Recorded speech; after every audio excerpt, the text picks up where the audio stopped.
Hey everybody. 10 years ago, while attending the University of Memphis, I was asked by my advisor to make presentations at an awards event for MLK honorees. My friend LaToya Taylor, who was a recent graduate of the University of Memphis, came to support me at this event. Afterwards, there was a nice reception, and of course, LaToya and I attended. While standing in line to get some refreshments, LaToya came up to me out of nowhere and was like, "I got somebody I want you to meet." That person was Mrs. Bertha Rogers Looney. Now let me explain to you who this legend is. Not only is she a loving mother, grandmother, educator, and author, but she's also one of the members of the Memphis State Aid. Yes, LaToya and I were in the presence of one of 8 Black people who were responsible for desegregating the University of Memphis, literally paving the way for she and I to attend the university. After the initial shock of meeting an icon, and despite the vast age differences between us, we all grabbed some refreshments, sat down at the same table, and had an amazing conversation between 3 girlfriends. On this day, our bond was made and sealed, but I must admit that I've longed for this moment ever since.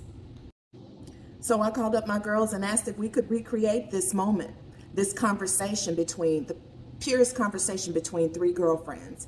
And of course they said, yeah, let's do it. So on Saturday, February 25th, I was able to recreate this conversation, but not just recreate it.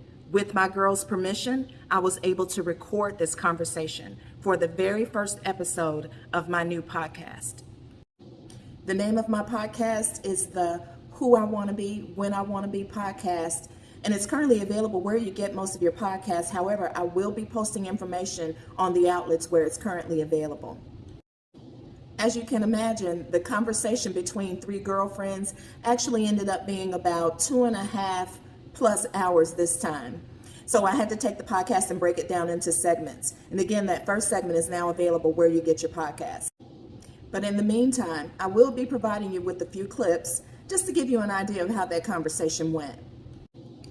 For example, in the attached clip, Mrs. Looney talks about how, although she attended college at Memphis State, now known as the University of Memphis, she actually kicked it at our local HBCU, Lemoyne Owen College, located here in Memphis, Tennessee. Shout out to Lemoyne Owen College, its students, its faculty, and its alumni. I know for a fact that you guys will enjoy hearing this conversation as much as we enjoyed having it. And I want to thank you all for your time today. See you soon with more clips. It was able to get a delay of 1 year. And then in 1959, they could no longer delay desegregation. And I was asked, so I was already getting prepared that summer to come, even though I was so reluctant. But I had Mr. Cash, my principal, the teachers at Hamilton, as the administrators at Lemoyne College, it became my second college. I came to Memphis for the education. I socialized and had college life at Lemoyne. Really? Oh, that's cute.